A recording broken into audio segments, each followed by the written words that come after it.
is getting faster. As technology advances at the speed of light, so too does our desire to live ever quicker lives. Faster internet, faster cars, faster trains, and of course, faster super yachts.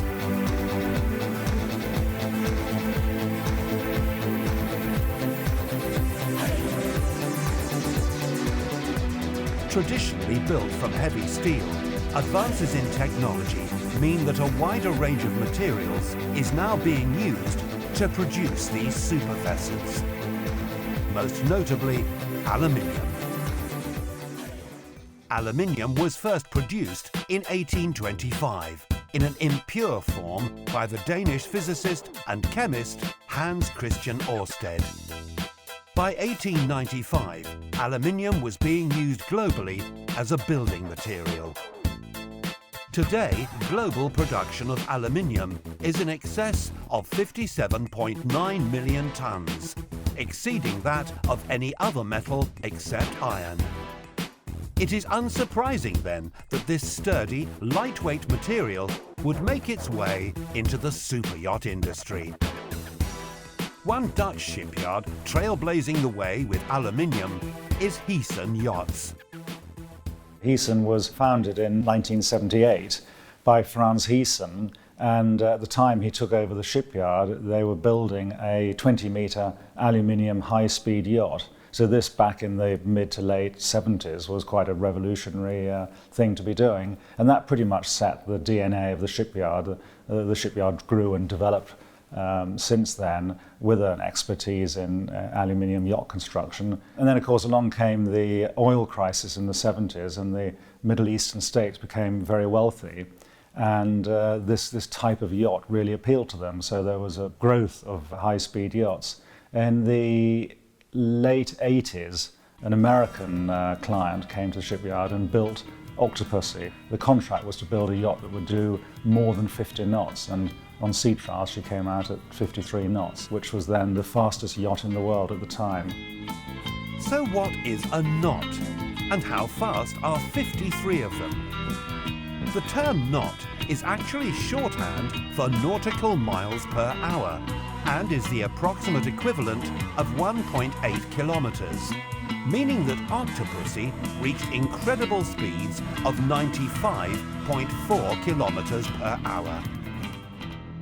Hull design is really the key to the whole efficiency of the way a boat works, and there are essentially three main hull designs. There's traditional full displacement, where you've got the full round bilge style with bilge keels, and the yacht will have a maximum speed of whatever its theoretical hull speed is, which is completely a function of the waterline length of the boat. If you want to go any faster than that, you really can't. You put bigger engines in and you just churn up a lot more water behind. The boat will just simply not travel any faster. But then you get to semi-displacement and planing modes, and this is where the power of the engines will lift the boat out of the water. And of course, once the boat comes out of the water, the resistance of the water, the drag of the water goes away, and then you can start achieving very, very high speeds. But the fast displacement completely turns all of this technology on its head. The unique feature of these boats is that they have very long bulbous bows, relatively narrow fore section, and then flattening out at the back. And with this design, you can, strangely, make a yacht that would have a hull speed of, say, 15 or 16 knots, travel at 30 knots, and still sit in the water, the bulbous bow still doing what it should do. Steel, of course, is probably the most popular material for building most big yachts out of, because it's much easier to work with. And if speed is not important, then aluminium isn't necessarily required. We build fast yachts predominantly, and so aluminium is really the only material you can use, because lightweight is critical. You do need a much higher skilled workforce because it's a much more complicated material to work with. As well as their reputation for their speedy and lightweight designs, Tristan can also boast the title of one of the industry's most prolific yacht builders. Their workforce of 450 makes them one of the largest in the world. And with most shipyards building a yacht on average once every 2 years, Heason are building an incredible 4 to 5 every year. The volume of yachts hasn't really changed that much. I think before I came and Fabio came to Heason, you were talking about 3-4 yachts a year. But the interesting bit is the size was much smaller. You were then looking at 37, 40, 44 metre yachts and only the occasional 50 metre yacht. In the course of my lifetime, there's been a seismic shift in the yachting industry. Back in the 70s and the 80s, yachts were much smaller. A 40, 50 metre yacht would have been a huge yacht in those days. And of course, clients were predominantly European or North American. Today, you've seen the Russians enter the market, the Middle East buyers have entered the market, South American customers have now come into the market. It's become a much more global industry, but overwhelmingly, the biggest change you've seen is just in the size of yachts. Yachts have just exploded in size. Now 100-metre yachts are not uncommon. A 50-metre yacht is an average size. It's unbelievable, this explosion in size. You haven't seen this since, I would think, the golden age of yachting back in 1910, when the big American families were building these enormous yachts that went out of fashion, the advent of the First World War. We're now back there again. We're now seeing these fantastic 100-metre plus yachts being built. They are addictive things to have, yachts. Once you've had a yacht and you've experienced the freedom, the security, the privacy, the valuable time with your family and friends on board, that's a unique experience. And I fully understand why people build more and more yachts and why some families have more than one of them, if you can afford it. Before these magnificent yachts are built, they have to be meticulously designed, both structurally and aesthetically. A naval architect, also known as a naval engineer, will be responsible for the structural and exterior design of the boat before an interior designer gets to work on the space, ambience and overall look.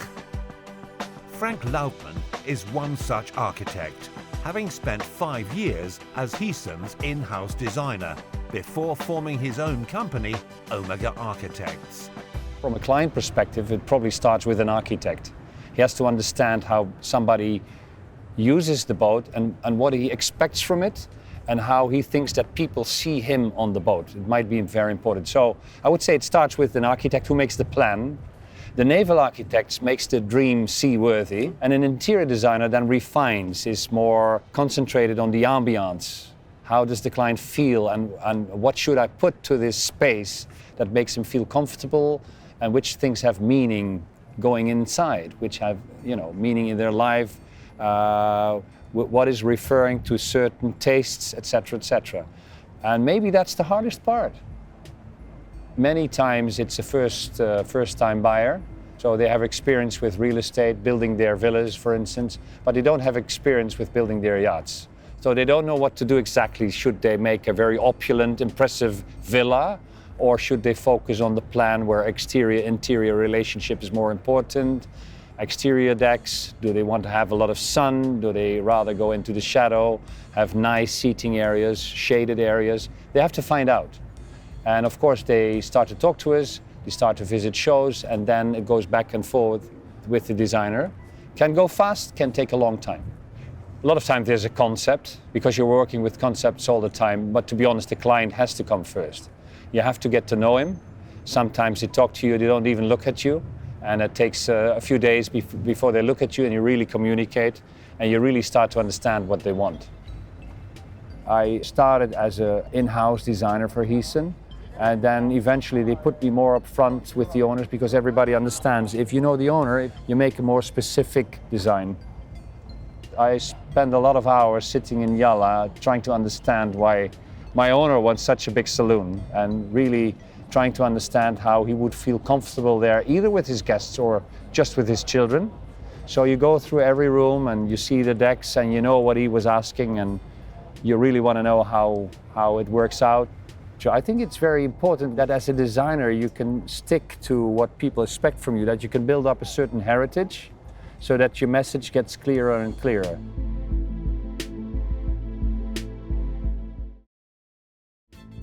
The 65-metre award-winning Galactica Star is just one of many collaborations between Heeson and Omega Architects. Launched in 2013, she was the world's largest fast displacement yacht with a top speed of 28 knots. Galactica Star was nice. It was based on a briefing, and we just did a concept for what we call an integrated hull and body. So basically we took the first layer from the main deck and we tried to make that as a whole incorporated into the whole of body and main deck superstructure. It came gently from the water with a reversed bow and went gently aft into the water again. And with that we just had the wheelhouse deck as a small superstructure on top. So it gives a different ratio of mass below and superstructure, like a strong man with a strong body and a small head. Made a lot of impression to me. And we just reversed the bow for Galactica Star, and then that was basically the start of it. And we kept the aft arch. We call it integrated hull and body, and that has become iconic for this yacht. Straight lines, clear message. So, the hull type has been chosen and the yacht exterior designed. Next up comes the aesthetics and interior design of the yacht. Style and taste will naturally vary from owner to owner, but one yacht has really taken the speed and racing aspect to heart. Aurelia with the motor car racing theme inside. Fantastic design.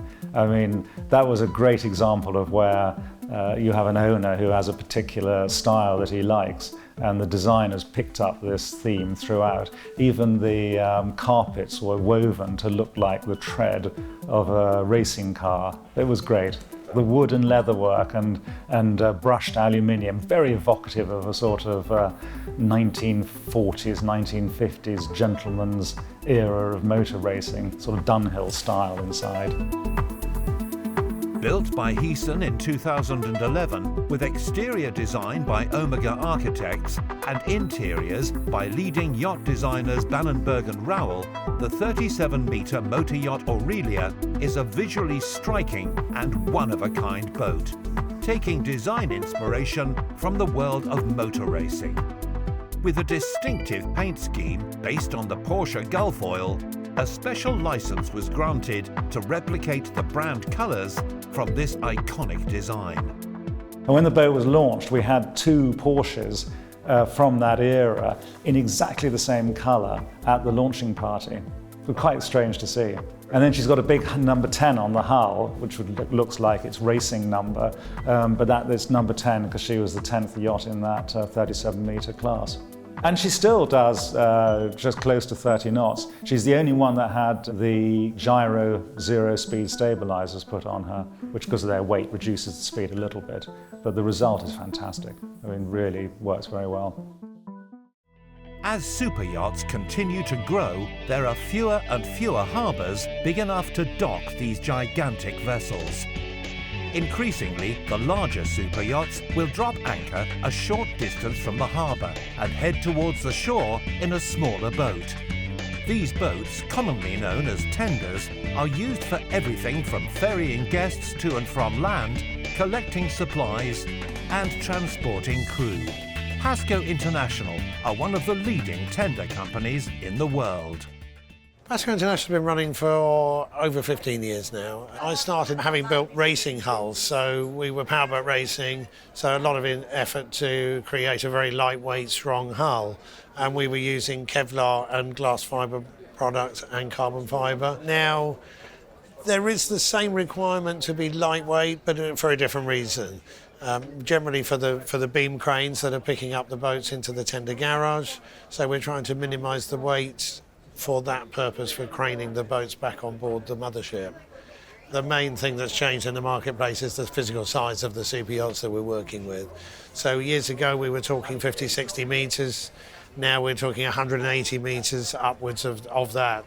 The yachts are huge, which changes the market because being so big, a lot of these yachts can't even come into marinas. Monaco is a bit of an exception where they do have a lot of deep water berths here, but in a lot of other areas, the yacht has to stay maybe 2-3 miles offshore. It's too big to come in any closer, so the tender becomes more and more important for bringing supplies, taking rubbish, and of course particularly owners and their guests transiting to and from the shore in a comfortable, dry manner, whatever the weather conditions. Originally in a 50-60 metre yacht, you don't have the space to have 4 or 5 tenders, so you need something that's practical, that's a crew boat, an owner tender and a workhorse. Now the yachts, we're delivering packages of 4 tenders to 1 single yacht. In that case, it's going to have something like a SOLAS boat, which is a life-saving, self-righting, life-saving appliance, and then a crew tender, which would be a pretty much conventional rib, but with a higher level of finish, which the crew will use for cleaning the yacht, picking up supplies, running backwards and forwards to the shore themselves for their day-to-day operations, and then an owner and guests day tender, something like a beach lander, and then the pinnacle of that is the limousine tender for taking guests ashore to dinner in the evening or in inclement weather conditions where the guests are air-conditioned or heated, kept totally dry, free from spray, as one would expect at that level of the marketplace. Limousine tenders generally tend to have higher specifications than the regular yacht tenders, and many are customised to match the exterior of the mothership. With the standard of quality and luxury being so high on super yachts, it seems obvious then that the quality of these smaller boats reaches the same high levels of expectation. Probably more akin to a Bentley or a Rolls-Royce. That's the kind of ride that guests are expecting. In a way, this market has some similarities with the powerboat racing that we used to do before, the same kind of demanding owners that won't accept no for an answer. They want what they want something special, want something individual. The performance of these boats is totally different to what we were doing before. Before we're trying to go as fast as possible, now we're trying to go as comfortably as possible. Advances in technology and materials are not just changing the way we travel on the water, but also how we travel below it. Deep sea exploration is now more accessible than ever with the introduction of miniature submarines. Established in 1996, Deep Flight are one of the world's leading companies for sleek and innovative underwater vehicles. Submarines are being treated more and more like toys aboard superyachts, but we actually think of them as tools. So they're tools for providing experiences underwater. Our submarines are based on technology of aviation instead of traditional submarine technology. So they fly underwater like airplanes. So that actually gives it a safety aspect. If you turn off the sub, if you run out of batteries, you're going to pop up to the surface naturally. Our submarines are quite lightweight. They only weigh between 2,000 and 2,500 kilos. So you can treat it much like a normal tender. We only really operate in the visible light spectrum, which is about 120 meters. So 120 meters is about as deep as you want to go, because at that point, there's no more light. One country that does want to go deeper is China. As part of the country's deep sea research program, a team at Shanghai Ocean University have created a groundbreaking submersible named Rainbow Fish, which is capable of diving to a depth of 11,000 meters. We are currently researching and developing 4 ocean depth submersibles, or manned submersibles. Idea is to carry out the scientist and engineer to go down to the bottom of the ocean. For the human being, we virtually understand nothing about our ocean, particularly the deep sea. We understand more about the space than our deep sea world. In the last 60 years, it's about over 100 people already into the space, but it's only 3 people to the bottom of the ocean. Science met luxury in 2016 when Deep Flight partnered with Rainbow Fish to open up the oceans for a whole new world of underwater tourism. So we are sort of pioneering this idea of submarines from a tourism perspective. So it's not meant as a research vessel. It's not meant as a scientific vessel or a commercial vessel. The idea is that you're down there to experience the ocean environment. We are thinking the partnership with the deep fried is a perfect match, because for the ordinary people, 100 meters is already deep enough. And very, very few people willing to go down 11,000 meters. So by putting them together, we actually build a portfolio. So if you just want to have a dive, have a taste of the ocean, then go for the deep fried, Super Falcon 3. But if you really want to go to deeper, we have a more submersible for you. So if you really want to challenge it to the ocean extreme, then we have our 4 ocean depth submersible.